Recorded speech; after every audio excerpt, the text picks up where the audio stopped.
Good morning student. आज हम लोग बात करने वाले हैं गैमेटोजेनेसिस की। एमएससी जूलॉजी के सेकंड सेमेस्टर का जो पहला पेपर है उसकी पहली यूनिट में हम लोगों को पढ़ना है गैमेटोजेनेसिस। सभी जो एमएससी जूलॉजी के स्टूडेंट हैं इस बात को ध्यान में रखेंगे कि गैमेटोजेनेसिस से क्वेश्चन आना हमारे बोर्ड एग्जाम में एकदम पक्का है, इसलिए थोड़ा ध्यान देंगे हम लोग गैमेटोजेनेसिस पे। गैमेटोजेनेसिस क्या होता है? गैमेटोजेनेसिस एक ऐसी प्रोसेस है जिसके परिणाम स्वरूप हमको गैमेट के फॉर्मेशन होते हैं। अब ये बताना है कि आप ऐसे भी कर सकते हैं, गैमेट के फॉर्मेशन की घटना को हम लोग गैमेटोजेनेसिस कहते हैं। और जब गैमेटोजेनेसिस होता है तो मेरा मेल गैमेट और फीमेल गैमेट दोनों का फॉर्मेशन होता है। अब ये बताना है कि जो गैमेटोजेनेसिस है, गैमेटोजेनेसिस के अंतर्गत दो प्रोसेस आती है। एक हमारा हो जाता है स्पर्मेटोजेनेसिस और एक oogenesis। यानी ये जो स्पर्मेटोजेनेसिस और oogenesis की प्रोसेस है ये दोनों आपकी आती है गैमेटोजेनेसिस के अंतर्गत। यानी गैमेट के फॉर्मेशन की घटना को हम लोग बोल दिए गैमेटोजेनेसिस। और गैमेटोजेनेसिस के इंक्लूड हमारी दो प्रोसेस आती है, स्पर्मेटोजेनेसिस और oogenesis। अब स्पर्मेटोजेनेसिस क्या है भाई? आपको मालूम है कि जो मेल रिप्रोडक्टिव ऑर्गन है हमारा टेस्टिज में होने वाली वह प्रोसेस जिसके फलस्वरूप मेरा मेल गैमेट बने तो वो हमारा हो जाएगा स्पर्मेटोजेनेसिस। ओवरी में होने वाली ऐसी प्रोसेस जिसके परिणाम स्वरूप ओवम का निर्माण हो उसे हम लोग बोलेंगे oogenesis। तो ये बताना है कि जो गैमेट्स होते हैं ये गैमेट हमारे वेजिटेटिव सेल से या सोमेटिक सेल से बहुत अलग होते हैं। और जब भी गैमेटोजेनेसिस की प्रोसेस होती है उसमें हमारी क्या प्रोसेस आती है? दो, स्पर्मेटोजेनेसिस और oogenesis। स्पर्मेटोजेनेसिस या oogenesis में हमारे तीन इम्पॉर्टेंट फेज आते हैं। यानी स्क्रीन पे जो बात दी गई है हम लोगों ने क्या देखा? Formation of gamete is called है gametogenesis. In male formation of male gamete called spermatogenesis. यानी मेल में मेल गैमेट के निर्माण की घटना को spermatogenesis. In female formation of ovum is called है oogenesis। और आप लोग यहाँ बताया गया कि the gamete different from somatic cell. ये जो गैमेट होते हैं सोमेटिक सेल से अलग हैं। और स्पर्मेटोजेनेसिस हो या oogenesis उसमें कई डिफरेंट फेज आते हैं? तीन। यहाँ आप देख रहे हैं कि तीन डिफरेंट फेज है, चाहे स्पर्मेटोजेनेसिस आप कराएंगे चाहे oogenesis, ये तीनों फेज आपको मिलेंगे। पहला है मल्टीप्लिकेशन फेज। इस फेज में जो है या तो स्पर्मेटोगोनिया बनाएंगे हम प्राइमोर्डियल जर्म सेल से या oogonia अगर oogenesis कराएंगे। यानी गैमेटोजेनेसिस में ये तीनों फेज बहुत इंपॉर्टेंट हैं। पहले फेज में हमारा माइटोसिस डिवीजन के द्वारा मल्टीप्लिकेशन होगा, फिर उसमें फिर उसके बाद जो सेल्स बनेंगी स्पर्मेटोगोनिया उनमें ग्रोथ होगा। फिर ग्रोथ के बाद हमारा सेकेंडरी ग्रोथ के बाद फिर उसमें जो है मियोसिस डिवीजन होगा मैच्योरेशन फेज में। और तब जाके हमारा जो है मेल या फीमेल गैमेट का निर्माण होगा। यानी कहने का मतलब कि अगर आप गैमेटोजेनेसिस कराते हैं, गैमेटोजेनेसिस के अंतर्गत या आप स्पर्मेटोजेनेसिस कराएं या oogenesis, दोनों में ये आपको दोनों प्रोसेस में ये तीन फेज आपको लाना ही पड़ेगा। पहला मल्टीप्लिकेशन, दूसरा ग्रोथ और तीसरा मैच्योरेशन। चलिए आइए हम लोग जो है पहला टॉपिक इसका शुरू करते हैं, स्पर्मेटोजेनेसिस। हम आपको पहले ही बता दिए हैं कि स्पर्मेटोजेनेसिस एक ऐसी प्रोसेस है जिसके परिणाम स्वरूप मेल गैमेट का स्पर्म का निर्माण होगा। यानी ये बताया गया इसमें कि in the process of formation of haploid microscopic motile gamete is called sperm. इस प्रोसेस के अंतर्गत हैप्लॉइड माइक्रोस्कोपिक मोटाइल गैमेट बनता है जिसका नाम स्पर्म। मोटाइल गैमेट है ही भाई क्योंकि इसके पास टेल है, टेल की सहायता से वो लिक्विड लाइक जो मीडियम है उसमें स्विम करते हुए ये ओवा के पास पहुंचता है, इसलिए मोटाइल गैमेट है।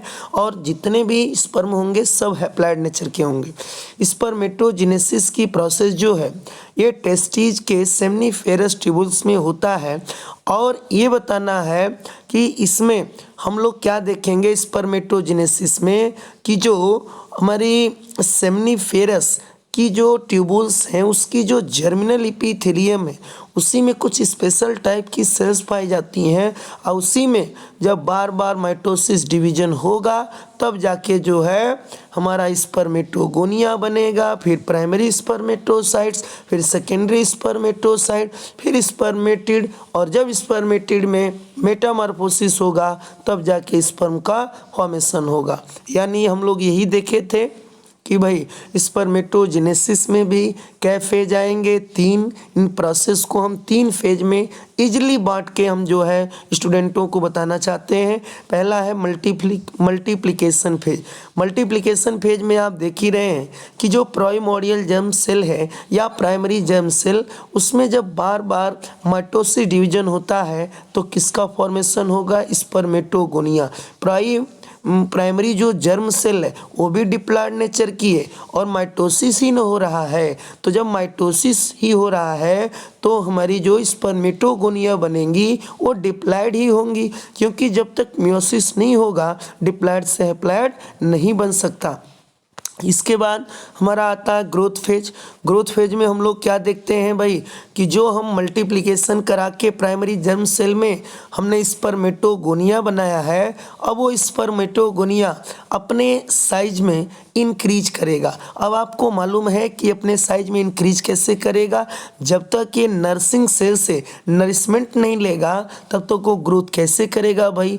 तो याद रखना है कि नर्सिंग सेल से जब नरिशमेंट पाता है हमारा स्पर्मेटोगोनिया तो अपने शेप और साइज में इंक्रीज कर जाता है, और जब शेप और साइज में इंक्रीज कर जाता है तो वही मैच्योर गोनिया क्या कहलाने लगता है भाई? Primary spermatocyte. और प्राइमरी स्पर्मेटोसाइड जब बन गया यानी ग्रोथ फेज में हमारा स्पर्मेटोगोनिया से प्राइमरी स्पर्मेटोसाइड बन गया, और जो प्राइमरी स्पर्मेटोसाइड अब यह रेडी है किसके लिए? मैच्योरेशन के लिए।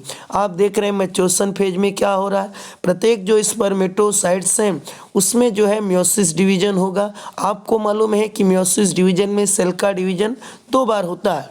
तो पहली बार जब मियोसिस डिवीजन माने फर्स्ट मियोसिस होगा तो हम लोग देखेंगे कि प्राइमरी स्पर्मेटोसाइड से 2 हैप्लॉयड डाटा सेल बनेंगे जिनको हम लोग सेकेंडरी स्पर्मेटोसाइड्स कहेंगे, और सेकेंडरी स्पर्मेटोसाइड हैप्लॉयड नेचर के होंगे। और जब सेकेंडरी स्पर्मेटोसाइड्स में सेकेंड मियोसिस डिवीजन होगा तब जाके आप देखेंगे जो सेकेंड मियोसिस डिवीजन होता है तो उसमें जो है, और आपको मालूम है सेकेंड मियोसिस डिवीजन ठीक माइटोसिस के ही सिमिलर है, तो उसमें हम लोग क्या देखते हैं कि तब जाके 4 स्पर्मेटिड के फॉर्मेशन होते हैं।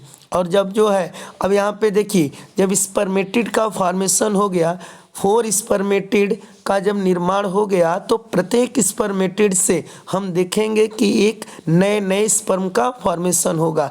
तो स्पर्मेटिड में जब मेटामॉर्फोसिस की क्रिया होती है, जब कायांतरण की क्रिया होगी तब जाके स्पर्म का निर्माण होगा। अब हम लोग देखेंगे मेटामॉर्फोसिस ऑफ स्पर्मेटिड में, इस प्रोसेस में जो नॉन मोटाइल राउंडेड स्पर्मेटिड है उसको मोटाइल और एक्टिव स्पर्म में जो है कन्वर्ट करना है।